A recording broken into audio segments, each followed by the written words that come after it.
this is Susan Bradley Bortfield, creator and founder of Partners at Play and Soul Speakers Global. I am so excited today to have an amazing guest, Liz Acar. Hi, Liz. Hey.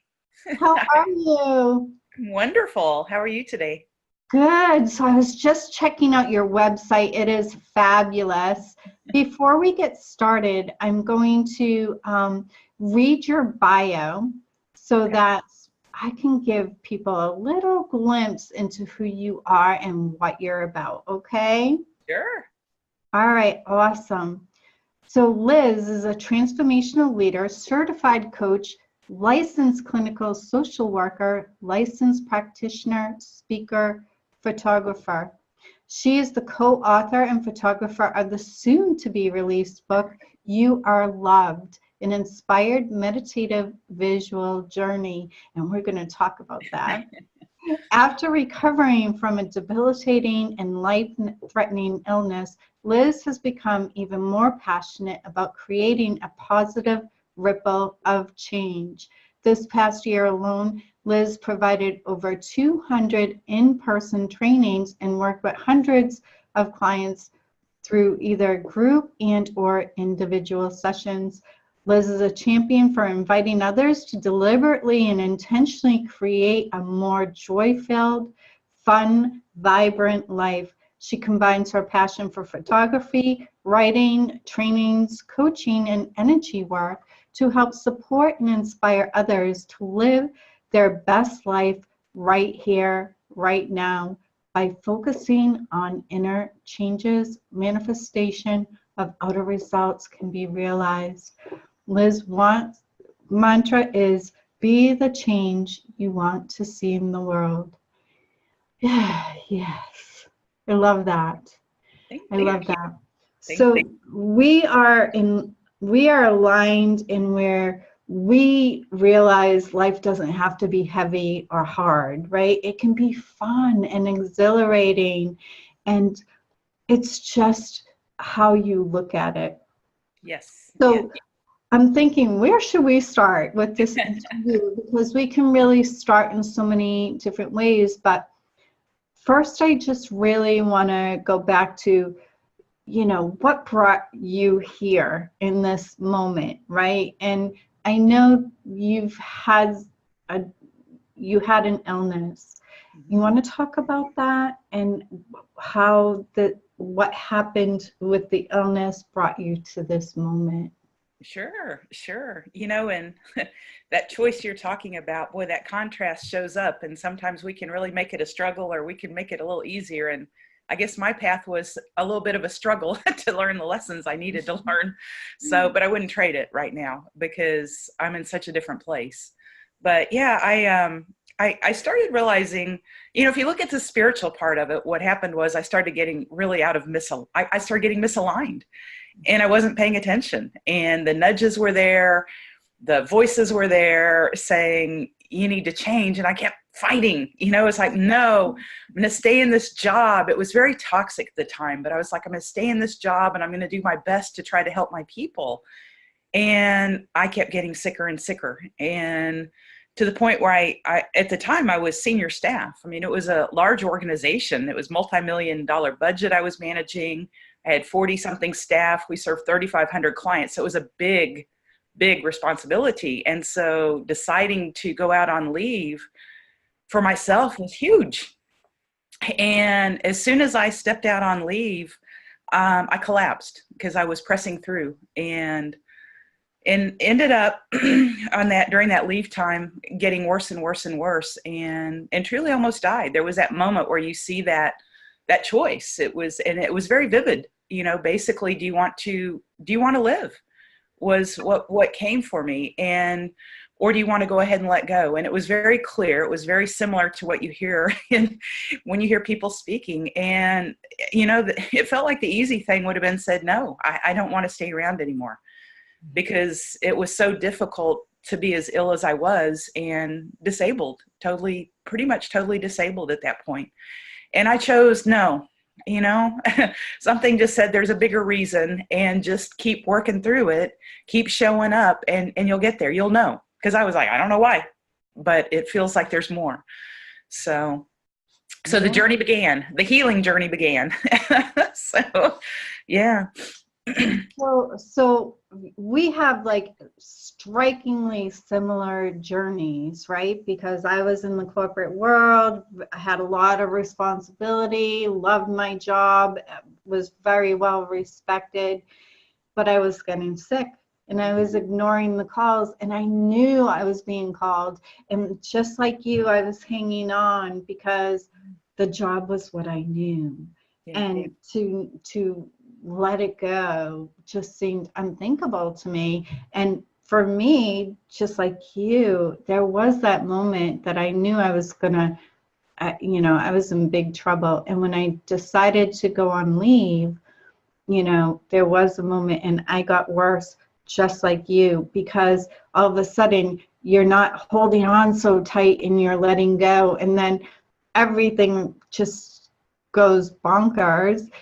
And so I knew if I didn't make a change, I was going to die, just like you. So it's so funny that we're sitting here together, because it's like the universe just kind of brought us together with this power. But even with that, I'm too stubborn because I didn't learn. When I recovered more and I still wasn't good, I went back in to work. I was able to work 3 days from home and went into the building 2 days, and I started getting sick again. I did too, right? It's like, okay, so the universe knocks us on our ass. Yeah. Right? We go through hell to get better, and then we go back. So that tricky universe made my building toxic for me to go into. And so it was like, okay, now what are you going to do? It's like, and if I truly believe if I had not left the second time,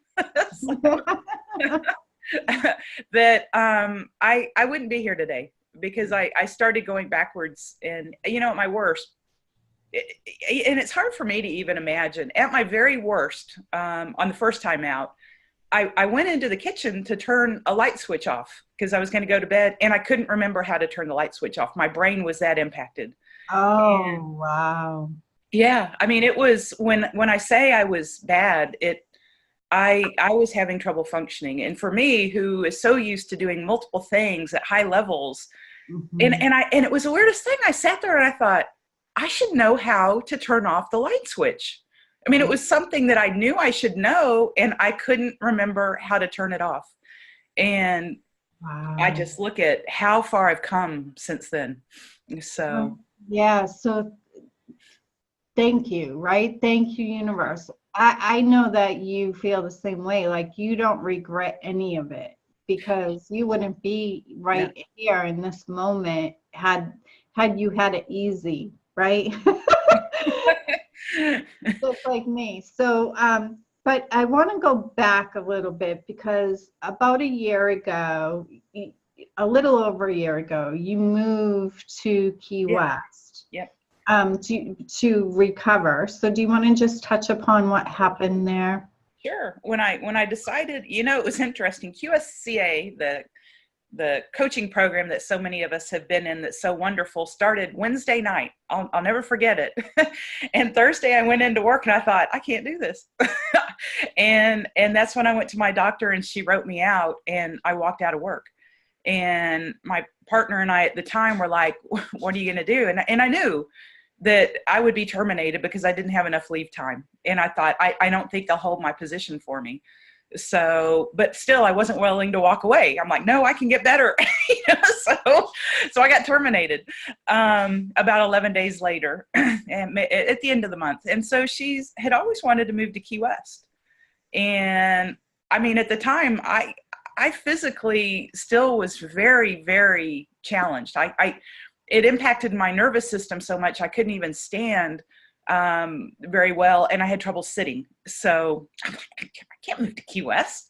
And she's like, yes, you can. And so we decided to do 4.5 months here and rented a place. And then she was going to have knee surgery in November, so we were going to go back to Pennsylvania for knee surgery for her. And we got here, and 13 days later, she was diagnosed with ovarian cancer. And that started the second phase of me trying to heal with also then trying to work with my partner with her healing. So I was like, oh man. So really I'm going to say this has been the two toughest times of my life, because right when we thought she was getting better and we went into the doctor basically to have her taken off of chemo, because she was doing so well, he said, I'm so sorry to tell you this, but it looks like it's actually not working, and we give you probably 3 months at most. And so we went from thinking, oh my gosh, she's doing so well, to, oh my gosh, 3 months. So yeah.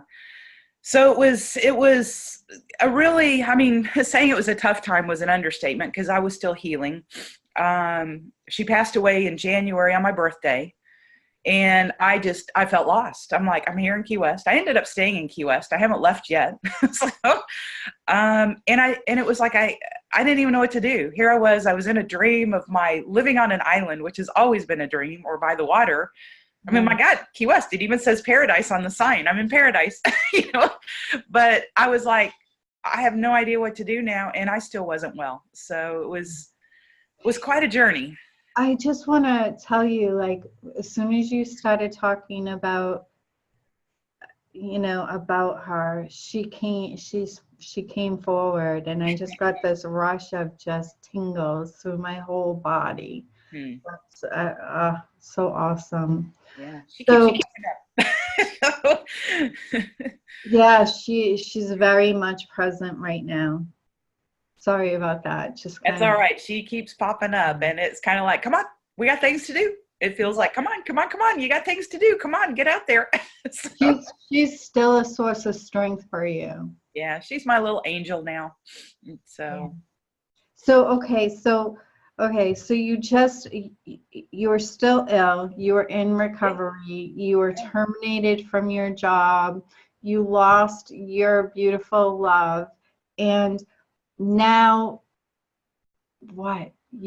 I know. That's what I was. What? You started looking for the beauty that surrounded you. As soon as I get by the water, my nervous system just calms down. And the beauty of Key West is we're a 2-by-4 mile island. So it was my healing place. And I started posting photos on Facebook, because if you check my Facebook out before that, I was very irregular. My friends used to tease me about it when I would make an occasional post. and I started posting positive messages. And I think I probably needed it as much as anything. It was my healing journey. And then it seemed to resonate with people, and I just kept doing it. And then if I'd miss a few days, I'd start having people connect with me and say, hey, are you okay? Where's the photos? It's like, oh my gosh. So yeah. And it was just, it was beautiful. But even in January, when she passed away, I was at that point again, so not feeling well, just because of the stress of it, that I was literally praying, either give me the strength to get through this, or just go ahead and take me.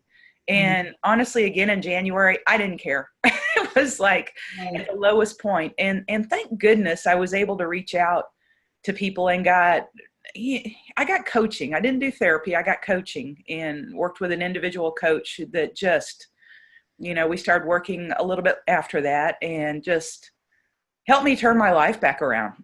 So yeah, coaching, I'm not saying this because we're both coaches, right? But coaching is the most powerful and fastest way to shift your life and turn it around. It really is. And people really don't get that. Like therapy, yes, if you need a therapist, by all means, I'm not in any way saying therapy is wrong. But in my experience, my own personal experience, is that therapy focuses too much on the past and not enough on the future that you're wanting to create, right?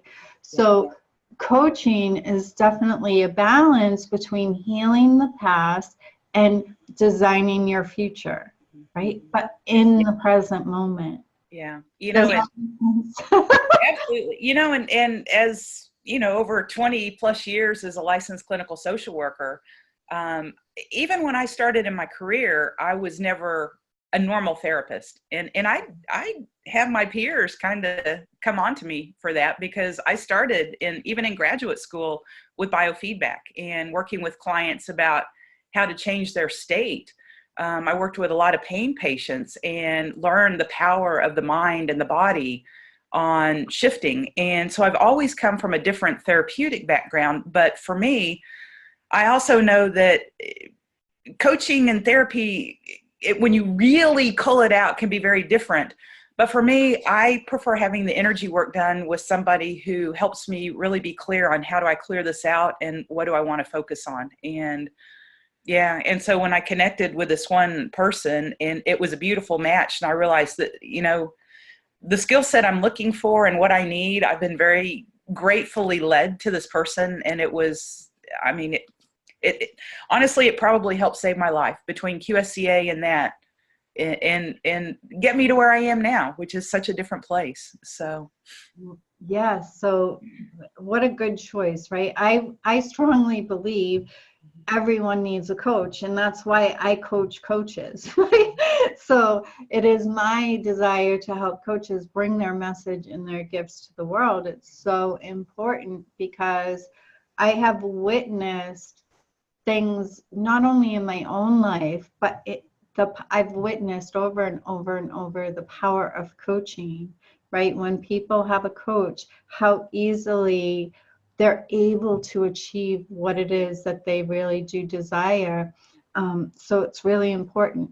But for you, when you started looking for the positive and you started sharing your positive messages, that was really, it took you to a place that you never expected, right? You started really receiving a lot of feedback on how much your posts meant to people. And it was beautiful. Yeah. And even at my darkest days, my innate being, I think, is positive. But you can still get lost in that contrast. And even when I'm down, it's always been, let's look at the light. And my friends were always amazed. It's like, oh my God, how can you be so bad and still be like, it's just me. It's just me. But with the posts, I started realizing, that was going on. And then I was so grateful. I love my jobs. I mean, I feel, there's a TED talk on multi-potentialite. I don't know if you've seen it, but Google it. It's me. It's exactly me. It's doing many different things, but always with an intent of trying to help serve and to help teach people and help bring things into a better place, no matter what. And so when I got my job, my first job, my contract as teaching wellness, it took those posts even to a different level. Because now, I've done over 200 trainings this last year. I think I'm up to about 240 since I took it. And I love it. And it's the same thing with a post or anything I try to do, is to just help people remember their truth, that we are more than this problem. If we really start getting connected and do some things that are not that hard, but we forget, we fall asleep to. So I love that you did your post, because, right, you did the post to help people feel better. Yeah. And then when they responded in such a positive way, that helped you feel better. Right? Yeah. So circle of love. I love this. Yeah. So your photographs are getting a lot of attention. They're getting a lot of attention. They're amazing. Like, you have this way of bringing a photograph to life. I really, really love your photos. And you're beginning to, in this past year, you're beginning to really bring your photos to life, to share with others. And you are a co-author of a book that's going to be, that's coming, it's being birthed into the world very, very soon. And you co-authored this book with Kim O'Neill. You did all the photography, and Kim did did the content. Do you want to just tell us about the book and how it came to be? And Sure. it's magic. It's a magic book. I'll show the cover of the book. Okay. Ignore the little sticky notes. Those are the proof pages. It's my own. But this is the concept book of what it will pretty much look like. So it's currently at the printer now. We're working through a color issue because with photography, colors are very important. We're trying to make sure we get the photos right, so we're birthing it. But so you took that photo. Yes, you took all the photos. I took all the photos. Yeah. So just showing the first one. It just starts with just take a moment and breathe, which is so important to remember. Yes. So Kim, there's a meditation. Yeah. The book is a meditation. So it's a meditative journey that you co-created with Kim O'Neill. Yeah. And Kim, she created the meditation and you did the photography. How beautiful. Yeah. So when I saw that book, I could feel the amazing energy of it. Yeah. And that's your experience with people that you're introducing the book to. It's absolutely amazing. I don't leave home usually without the book. So it's my baby. I feel like it needs its own baby carrier. But I've shown it to complete strangers because it's easy to meet people from all over the world where I live. I mean, we're a tourist destination. And when you're sharing something as beautiful as a sunset, you experience people in a very different way. And sometimes conversations start and then they ask what you do. And I mentioned the book and I've shown it. And I had one woman a couple of weeks ago when she read it and she just started crying. I'm like, ah, but she had lost her son a couple of years before. And she said, this book totally opened me up. She said, I have to have this when it comes out. And she also said, I really want to talk with my brother about trying to get it into hands of grief survivors. And it's just, it impacts people differently based on where they are in that moment. I don't know. I feel like it's a gift. I feel like I am a conduit that has been able to help a gift of people who we need to see this right now. We need more reminders that we're loved and that we're more than all these circumstances and all the stuff that we get our heads caught into. The world needs this right now. So, and I just feel blessed that I'm a conduit for it. So, yeah. And I mean, the meditation that Kim did within the book, it's just beautiful. Yeah. So beautiful. And so the response to this book, when you see it, when you open the pages, it makes you feel. Yeah. That's what it does. It makes you feel. And to feel in this world of numbness, right? Because sometimes we're so unconscious of how we're going about our day. We're so in that rhythm of just doing. Right? And not taking that time to breathe. And so this book, it really has this energy about it that is just truly healing. Yeah. So you have people interested in putting it in their shops as well. I mean, I'm like, oh my God, this is going to be like so awesome. And I just know that this book is going to be something that's given. A lot of people are going to want this book to give as a gift to people. Yeah. And I'm really, really excited about it. So when is the book going to arrive? That is still the question of the decade, it feels like. So we thought it was going to be the end of March, but because of the print color being off and instead of being a little more relaxing for that first page, it's a little more stormy, which in a way it's like, well, it's important to learn how to breathe and take in that moment in the storm too. That's not really the impact we're going for.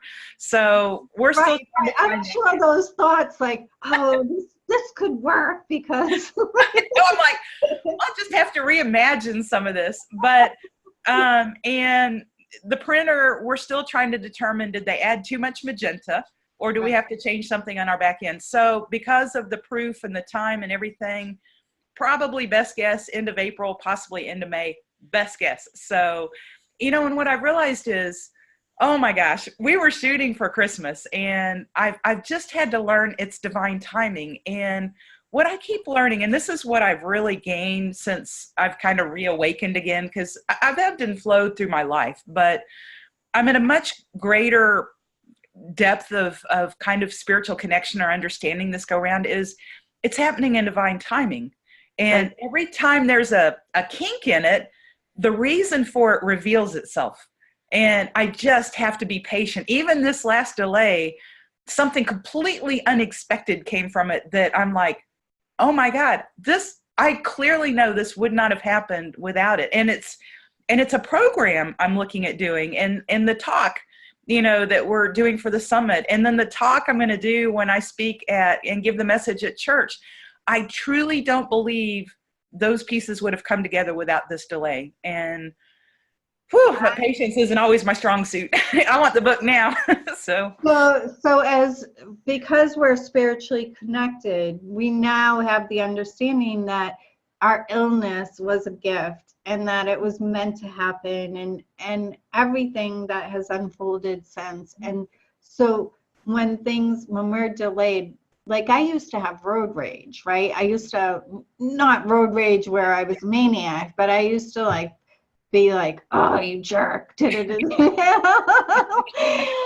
But now I'm like, oh my God, so the universe isn't ready for me yet. They're just holding me up until they prepare whatever delightful surprise they have in store for me, right? Yes. So it's so funny. Like I get no anxiety, no angst in traffic at all. I could be delayed an hour, and I just trust that there's a reason for it. So I love that you're recognizing, because I know that it's like waiting for your baby to arrive, like literally, right? Yep. So for you to be able to just be like, you know what, it's going to come in the right time, and it will show up in the exact perfect time.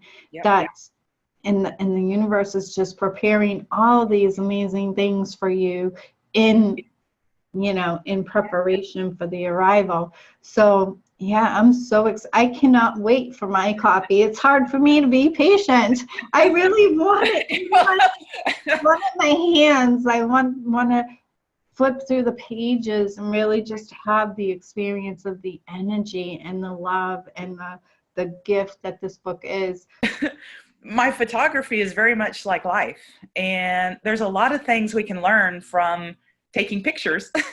How can our audience connect with you so that they're receiving the updates, and when they can get their book and more about the book and share in the joy of the birthing of the book? Sure. And there's a few different ways. You can connect via my Facebook page, just at Liz Acar, and we'll probably have that information in there. Or I have another page that's Liz Acar and then dash positive vibes from the Florida Keys, or my website at lizacar.com. Any of those ways, once I really have a lot more info, I'll start putting out more and more as it comes. I should know more, or we should know more by hopefully mid-March, late March.